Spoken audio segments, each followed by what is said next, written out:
आलस, सुस्ती, काम चोरी। एक बार जिसके अंदर समा जाए, दुनिया की कोई ताकत उसे नहीं सुधार सकती।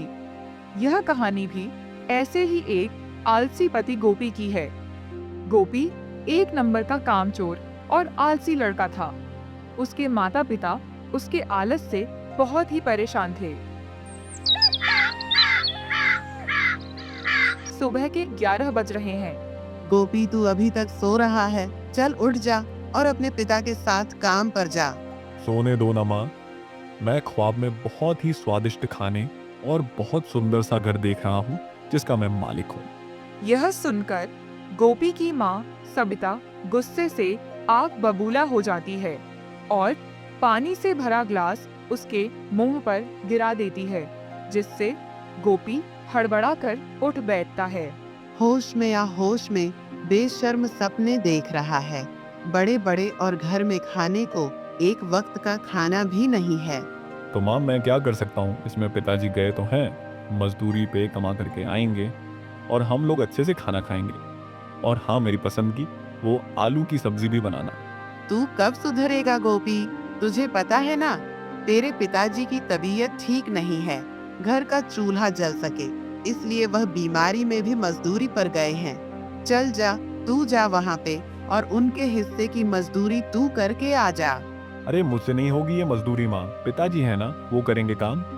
मैं तो बस अच्छे से खाना खाऊंगा, जी भर के सोऊंगा और दोस्तों के साथ मस्ती करूंगा। ठीक है, अभी कुछ खाने को ला दो, बहुत भूख लगी है, फिर मैं सोऊंगा। इतना बोल गोपी फिर से सो जाता है और सबिता अपना सर पीट लेती है। हे ईश्वर, क्या करूं? मैं इस आलस से भरे बेटे का।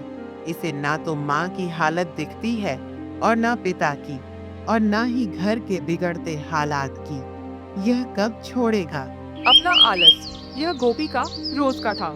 उसके आलस के चर्चे तो पूरे गांव में थे। उसे पूरा गांव समझा समझा कर थक गया था कि जिंदगी में कुछ तो करें, पैसा कमाए। पर उसे सबकी बात एक कान से सुननी और दूसरे कान से निकालनी थी। उसकी चिंता उसकी माता पिता को सताने लगी थी। एक दिन उसके पिता हरीश उससे कहते हैं, बेटा, आज बड़ी दिन बाद बहुत अच्छा काम मिला है। इससे मुझे बहुत सारा पैसा मिलेगा। बस तुझे यह भारी बोरा एक पते पर पहुंचाना है, क्योंकि मेरे कमजोर कंधे इसे उठा नहीं पा रहे हैं। ठीक है पिताजी, आप जाओ, मैं इसे लेकर आता हूँ। हरीश घर से चला जाता है। 2 घंटे बीत जाने पर भी जब गोपी घर से नहीं निकलता तो सबिता चिंतित हो उठती है। बेटा, यह बोरा पहुंचा दे, वरना वह काम तेरे पिता के हाथ से निकल जाएगा। मुझे तेरी मौसी के घर जाना है, वह बहुत बीमार है। तू चिंता ना कर माँ, तू आराम से मौसी के घर जा, मैं पहुंचा दूंगा। बस थोड़ी देर में गोपी ने कई बार उठने का सोचा, पर उसके अंदर भरे आलस ने उसे उठने ना दिया। रात को जब गोपी के माता पिता घर लौटे तो गोपी पर भड़क उठे। तेरा यह आलस हमें बर्बाद करके छोड़ेगा गोपी। तुझे यह बोरा पहुंचाने को कहा था, तेरी वजह से मेरा इतना बड़ा काम चला गया। मैंने सोचा था पिताजी की पहुंचा दूंगा। थोड़ी देर में फिर मेरी आंख लग गई और मैं सो गया। अभी देखो मुझे भूख लगी है, मेरे खाने के लिए कुछ बना दो माँ, तब तक मैं अपने दोस्तों में घूम फिर के आता हूँ। गोपी को माँ बाप के गुस्से से कोई फर्क नहीं पड़ रहा था। वह घर से बाहर चला जाता है। यह देख उसके माता पिता चिंता में आ गए। सुनिए जी, गोपी इतना बड़ा हो गया है, अभी तक कोई काम काज नहीं करता। यहाँ तक कि घर के काम में भी हाथ नहीं बटाता है। ऐसे कैसे चलेगी? इसकी जिंदगी चिंता तो मुझे भी हो गई है। इसकी उम्र के गांव के सारे लड़के कितने कामयाब हैं, कितना पैसा कमा रहे हैं, और एक ये है कि इसने तो मेरी बेइज्जती करवा के रखी हुई है। आप सही कह रहे हो जी। क्यों ना हम गोपी का विवाह करवा दे। किसी अच्छी लड़की से पत्नी की जिम्मेदारी सर पर पड़ेगी तो क्या पता वह अपना यह आलस भूल जाए और एक जिम्मेदार पति बन जाए। यह तो तू सही बोल रही है। मैं आज ही अपने जानने वालों से बात करके गोपी के लिए एक अच्छी सी लड़की ढूंढता हूँ और जल्दी से जल्दी इसका विवाह करवा देता हूँ। अब एक यही रास्ता बचा है। यह सोचकर दोनों पति पत्नी की चिंता जैसे थोड़ी हल्की हो गई थी। हरीश ने अपने ही गांव के बगल की एक सुंदर और घरेलू लड़की रिया से गोपी का विवाह करवा दिया। गोपी, अब तेरी पत्नी घर आ गई है। अब आलस से जिंदगी नहीं बसर होगी, इसलिए अब कल से तू मेरे साथ काम पर चलना, ठीक है? ठीक है पिताजी, आप मुझे सवेरे उठा देना। अगली सुबह होते ही गोपी की पत्नी रिया उसे उठाने लगती है। सुनिए जी, उठ जाइए, पिताजी ने आपको उठाने को कहा था, काम पर जाना है। अरे यार सोने दो, जब तक मेरी नींद पूरी नहीं होती मैं किसी की नहीं सुनता। जा अब यहाँ से। पर 8 बज गए हैं, पिताजी आपका इंतजार कर रहे हैं। उठ जाओ, काम करने का तो यही समय है ना। देख रिया, अगर तूने मेरी नींद खराब की ना तो फिर मुझे गुस्सा आ जाएगा। और रही बात काम की, तो पिताजी है ना, वो काम कर लेंगे। चल जा अब यहाँ से। गोपी की ऐसी हरकतें देख रिया चिंतित हो उठती है और सब आकर अपने ससुर हरीश को बता देती है। तू चिंता ना कर, बहू गोपी मन का बुरा नहीं है, बस आलस से भरा हुआ है। इसे बस खाना, घूमना और सोना पसंद है। काम तो इसने आज तक नहीं किया, इसलिए तो मैंने तेरे से इसका विवाह करवा दिया। अरे तेरी जिम्मेदारी पड़ेगी तो खुद ही काम करना सीखेगा। लेकिन पिताजी, वो तो विवाह होने पर भी वैसे ही सो रहे हैं, काम पे जाने से मना कर दिया है। एक दिन में या रातों रात कुछ नहीं होता बहू, तू उस पर जोर डाल, उसे समझा, कैसे भी करके उसका आलस निकाल। ठीक है पिताजी, मैं अपनी पूरी जान लगा दूंगी, इनका आलस तो मैं निकाल कर ही रहूंगी। ऐसे ही कुछ समय बीत गया, पर समय के साथ साथ गोपी का आलस बढ़ता ही गया। एक दिन रिया गोपी से बोली। सुनिए जी, यह मेरा सामान का पर्चा है, इसमें मैंने कुछ सामान लिखा है, वो ला दीजिए। देख मेरे पास पैसे नहीं हैं, मैं अपना खर्चा भी बहुत मुश्किल से उठाता हूँ। अरे पिताजी मुश्किल से थोड़े से पैसे देते हैं, इसलिए मैं नहीं ला सकता। पर मैं किससे कहूँगी जी, आपके सेवा। माँ को या पिताजी को बोल दो, वो लाकर दे देंगे। मेरा खर्चा भी वही उठाते हैं, अब तेरा भी वही उठाएंगे। तू एक काम करना, तू आलू के पराठे बहुत ही मजेदार बनाती है, अरे वो बना दे यार, बड़ी भूख लगी है। यह सुन रिया की बर्दाश्त जवाब दे जाती है और वो गुस्से से भड़क उठती है। अगर आपको अपनी पत्नी के खर्चे उठाने ही नहीं थे तो मुझसे शादी क्यों की? आपने ऐसा कब तक चलेगा जी? क्या मैं अपना हर सामान, अपनी हर जरूरत पिताजी से कहूँगी? मेरी शादी आपसे हुई है, पिताजी से नहीं। अरे मेरी शादी भी तो पिताजी ने करवाई है ना, वो भी तो जानते थे कि मैं कुछ करता नहीं हूँ। चल अब तू ऐसे गुस्सा मत कर, कुछ खाने को बना दे मेरे लिए। अरे बहुत थकान हो रही है। यह सुनकर रिया मन ही मन बड़बड़ा हुए खाना बनाने जाने लगती है। थकान तो ऐसे बोल रहे हैं जैसे पत्थर तोड़ कर आए हो। हे ऊपर वाले, यह तो आलसी नंबर 1 है। ऐसे कैसे मेरी जिंदगी चलेगी? कैसे निकालूं इनका आलस? गोपी के माता पिता और उसकी पत्नी उसके आलस से तबाह हो चुके थे। उस दिन गोपी के पिता को काम नहीं मिला और ना ही घर में खाना बना।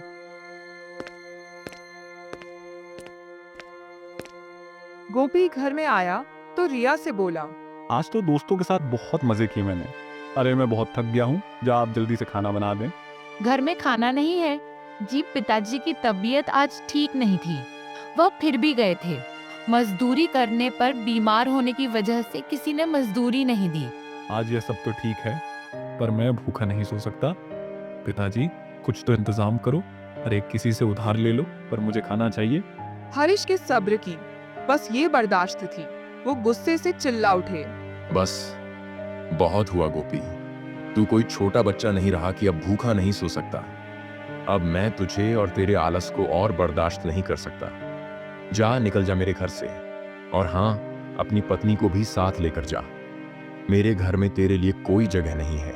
यह सुनकर तो मानो गोपी के होश ही उड़ जाते हैं। ये आप क्या कह रहे हो पिताजी? मैं कहाँ जाऊँगा? मेरे पास तो पैसे भी नहीं है। ऐसा मत कीजिए, मैं यही काम करूँगा आपके साथ। ऐसे वादे तू पहले भी मुझसे 100 बार कर चुका है, पर आज तक नहीं निभाया, इसलिए अब तू जा, मेरे घर से निकल जा। प्रिया बहू, जाओ अपने पति को लेकर।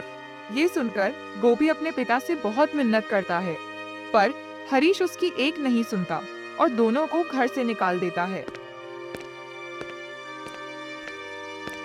उनके जाने के बाद गोपी की माँ कहती है। ये आपने क्या किया जी? कहाँ जाएंगे दोनों? गोपी को तो जानते हो ना। अब पता नहीं रिया बहू का क्या होगा। प्रिया बहू की फिक्र है जी, इसीलिए घर से निकाल आए। अब यह काम करना सीख जाएगा। अरे खाली पेट इंसान से क्या कुछ नहीं करवाता, तुम चिंता मत करो। आप सही कह रहे हो जी। इन दोनों बच्चों की रक्षा करें। उधर गोपी और रिया एक रास्ते पर चलने लगते हैं।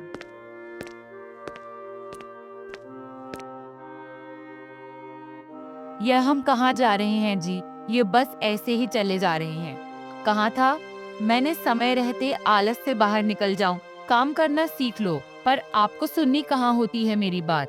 अरे रिया, एक तो खाली पेट मुझसे चला नहीं जा रहा, ऊपर से तुम सुनाए जा रही हो। सोचने भी दोगी कि आगे क्या करना है?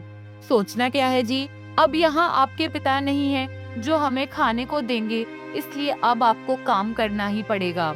अरे तो क्या काम यहाँ पेड़ पर लगा है जो तुरंत कर लूं? पहले मुझे काम ढूंढना पड़ेगा, सीखना पड़ेगा, तभी तो मैं करूंगा। चल, अभी से ज्यादा दिमाग मत खा और मुझे सोचने दे कि मुझे आगे क्या करना है। ठीक है, पर थोड़ा जल्दी सोचो जी, खाली पेट अब मुझसे भी चला नहीं जा रहा। वो दोनों थककर एक जगह पर बैठ जाते हैं और वे दोनों आराम करने लगती हैं। तभी गोपी सोचने लगता है, क्या करूं? खुदा, मुझे तो कुछ करना भी नहीं आता, और अगर आता भी तो मैं काम कैसे करूंगा? नहीं नहीं, मुझसे काम नहीं होगा, मुझे कुछ और सोचना पड़ेगा, पर क्या? बहुत सोचने पर उसके दिमाग की बत्ती जली और वो खुश हो गया। हाँ, मिल गया रास्ता। हाँ, हम रिया के घर जाएंगे। मैं इनका जमाई हूँ, मेरी खूब खातिरदारी करेंगे। अरे मजेदार खाना खिलाएंगे, रहने को जगह भी देंगे। रिया भी अपने घर खुशी खुशी रहेगी और मुझे काम भी नहीं करना पड़ेगा। अरे मजे से रहूंगा ससुराल में। यह सोचकर गोपी रिया से कहता है, अरे रिया, रात होने को आई है, कुछ करना पड़ेगा हमें। हाँ जी, रात तो होने को है, अभी तक कोई इंतजाम नहीं हुआ है। कहाँ जाएंगे हम? मुझसे तो खाली पेट चला भी नहीं जाएगा। मैं तो सही कह रही है, हमारे पास अभी एक ही रास्ता है। इतनी रात में ना काम मिलेगा और ना ही घर और ना ही खाना। हमें तेरे घर जाना पड़ेगा, वो यहाँ से पास ही में तो है ना। ये सुनकर रिया को गुस्सा आ जाता है। अरे तो क्या मैं अपने माता पिता पर बोझ बनूंगी क्या जी? अरे तू मुझे गलत समझ रही है, हम बस वहां पर 1-2 दिन रहेंगे, जब तक मैं खाने रहने और काम का इंतजाम ना कर लूं। अब कहीं ना कहीं तो पनाह लेनी पड़ेगी ना। शायद आप सही कह रहे हो जी। ठीक है, चलते हैं, पर आपको जल्दी ही कुछ करना पड़ेगा। ठीक है, चलिए। दोनों गोपी की ससुराल पहुंच जाते हैं। रिया अपने माता पिता को सब सच बता देती है। हमें बस कुछ दिन यहाँ रहना है, जैसे ही इनको काम मिलेगा हम लोग यहाँ से चले जाएंगे। ठीक है बेटी, तुम लोग आराम करो, मैं तुम दोनों के लिए खाना लेकर आती हूँ। थोड़ी ही देर में गोपी के सामने खाना आ जाता है, जिसे देख गोपी खुश हो जाता है। अब मैं यहाँ ऐसे ही मजे करूं? हाँ, कितना मजा है आराम करने में। अगले दिन गोपी काम का बहाना करके घूमने फिरने निकल जाता है। शाम गए जब घर आया तो रिया सवाल करती है, कोई काम मिला क्या जी? हमें और कितने दिन रहना होगा यहाँ? नहीं रिया, अपनी तो किस्मत ही खराब चल रही है। आजकल दिन भर धक्के खाने पर भी कोई काम नहीं मिला। आप चिंता मत कीजिए जी, आप मन से मेहनत कर रहे हैं ना, तो काम जरूर मिल जाएगा। आप थक गए होंगे ना, मैं आपके लिए खाना लाती हूँ। ऐसे ही महीना भर बीत जाता है और गोपी रोजाना झूठ बोल देता था। अब रिया और उसके मायके वालों को गोपी का झूठ समझ आ गया था, जिस पर रिया उस पर भड़क उठती है। मुझे सब पता चल गया है जी, गांव वालों ने बताया है कि आप कोई काम नहीं ढूंढते हैं, बस दिन भर घूमते मस्ती करते फिरते हो। ये सब क्या हो रहा है जी? कब तक हम मेरी माँ और पिताजी पर बोझ बने रहेंगे? चल, अब तुझे पता चल ही गया है तो अब झूठ नहीं बोलना पड़ेगा। मैं तो मजे से आराम करूंगा और यहीं पर रहूंगा, क्योंकि मुझसे तो काम होगा नहीं। गोपी और रिया की बातें रिया के माता पिता सुन लेते हैं, जिसे सुनकर उनका गुस्सा जैसे फूट पड़ता है। हमें लगा था तुम एक अच्छे मेहनती लड़के हो गोपी, इसीलिए हमने अपनी बेटी की शादी तुमसे करवाई थी। तुमको इतने दिन अपने घर पर भी रखा, और तुम तो लायक ही नहीं हो। निकल जाओ मेरे घर से, और आज के बाद मेरे घर पर नजर मत आना। अरे पर मेरी बात तो सुनिए। कुछ नहीं सुनना, तुम तुरंत निकल जाओ मेरे घर से। गोपी और रिया चुपचाप वहां से चले जाते हैं। रास्ते भर दोनों खामोश थे। अचानक से रिया की तबीयत खराब हो जाती है। अरे तुझे तो बहुत तेज बुखार है, सर्दी भी लग रही है। अब ऐसे मैं कहाँ लेकर जाऊं तुझे? तुझे तो दवाई की भी जरूरत है। मैं ठीक हूँ जी, आप जाओ और जाकर मस्तियाँ करो, मेरी चिंता करने की जरूरत नहीं है आपको। कैसे चिंता ना करूं? तेरी तू पत्नी है मेरी। मैं आलसी जरूर हूं, पर इंसान बुरा नहीं हूं। एक तो इतनी ठंड, ऊपर से यहाँ हम जंगल में, सर पे छत भी नहीं है। हे ईश्वर, क्या करूं मैं?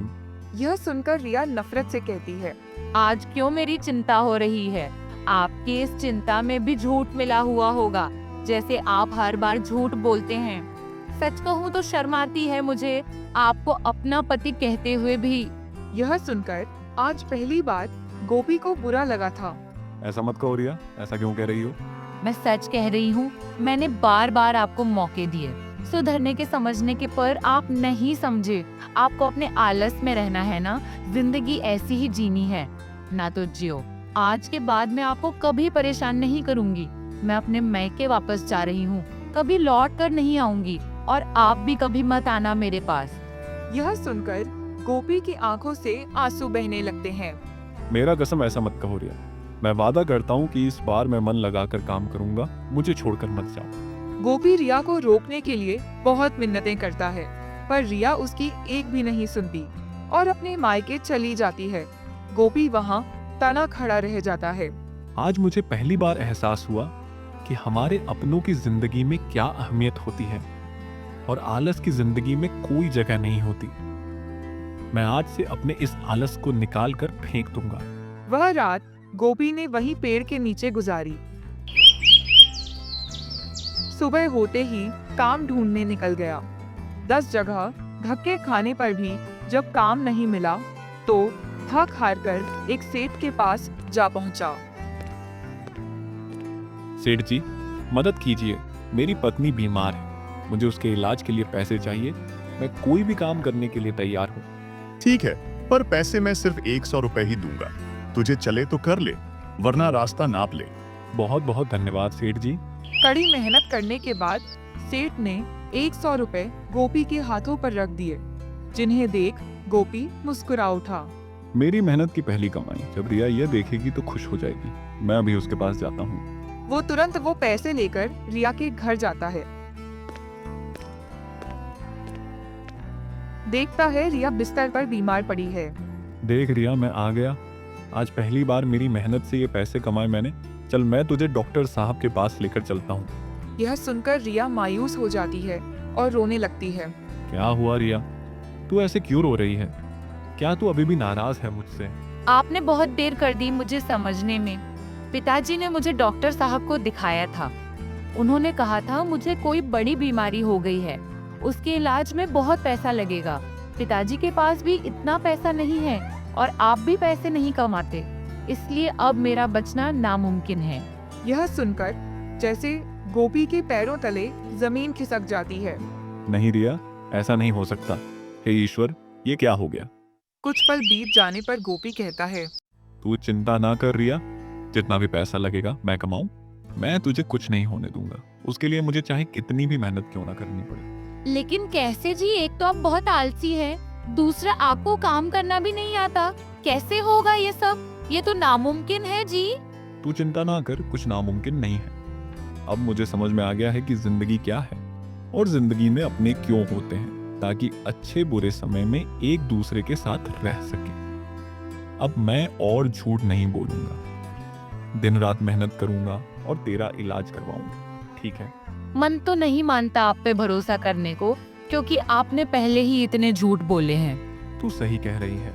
एक आखिरी बार बस भरोसा कर ले मुझ पर। उसके बाद जैसे गोपी के अंदर का अच्छा इंसान जाग गया था। अगली सुबह होते ही वह काम की तलाश में निकल जाता है और हर किसी से काम मांगने लगता है। सुबह से रात हो जाती है पर कोई काम नहीं मिलता। सुबह से रात हो गई, कोई काम नहीं मिला। ऐसे तो समय निकल जाएगा और कोई काम नहीं मिलेगा। उल्टा मुझे कोई काम भी नहीं आता। मुझे कुछ तो करना होगा, कुछ सोचना पड़ेगा मुझे। ऐसे ही कुछ दिन बीत जाते हैं। दिन भर गोपी काम ढूंढता और रात को उसी पेड़ की छाव में आके सो जाता।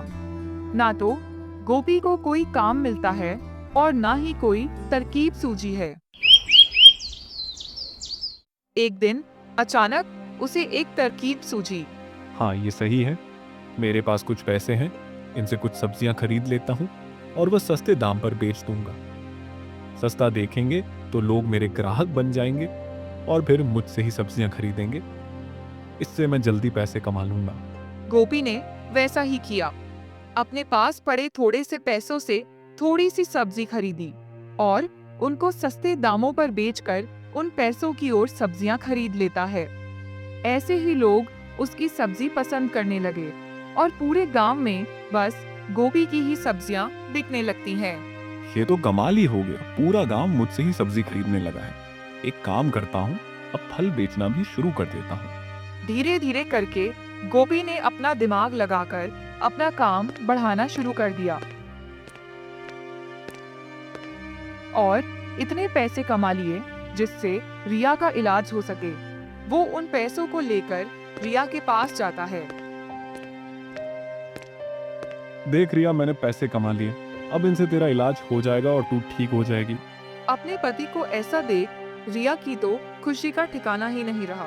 यह तो कमाल हो गया जी, आपने कर दिखाया है। पर मुझे माफ करना जी, मैंने आपसे बीमारी का झूठ बोला था। झूठ पर क्यों, ऐसा झूठ क्यों बोला तूने? क्योंकि आपके माता पिता ने हर कोशिश की आपका आलस निकालने की। मैंने भी अपनी जान लगा दी। आप यहाँ आ गए तब भी आप नहीं समझे। तब आपको सही रास्ते पर लाने का मेरे पास यही रास्ता बचा था। देखो, मेरी तरकीब कामयाब हो गई, पर मैं आपको झूठ बोलने के लिए आपसे माफी मांगती हूँ। वैसे तो झूठ बोलना सही नहीं है रिया, पर तेरे एक झूठ ने मुझे एक अच्छा इंसान बना दिया। चल अपने घर चलते हैं, मेरे माता पिता खुश हो जाएंगे। ठीक है जी। वो दोनों रिया के माता पिता से विदा लेके उस कमाए धन को लेकर गोपी के माता पिता के घर आ जाते हैं और उनको सारी कहानी बता देते हैं, जिसे सुनकर वह खुशी से फूले नहीं समाते। ये तूने कमाल कर दिया रिया बहू। शाबाश, हमारे बेटे को सही रास्ते पर ले आई। तू और गोपी बेटा, आज हमें तुझ पर बहुत नाज है। धन्यवाद पिताजी, मुझे सही रास्ते पर आने में अब बहुत समय लग गया, पर अब मैं समझ गया हूँ। इसलिए पिताजी, आज के बाद आप बस आराम करोगे। आज के बाद सारा काम मैं करूँगा। उसके बाद पूरा परिवार हंसी खुशी रहने लगता है। अब वह गोपी की सब्जी और फलों की सबसे बड़ी मंडी थी, जिसके बाद वह सब एक आरामदायक आलस से दूर जिंदगी बिताने लगते हैं। तो हाँ दोस्तों, ऐसे ही मजेदार कहानियाँ देखने के लिए आप मेरे चैनल को सब्सक्राइब करें। Thanks for watching.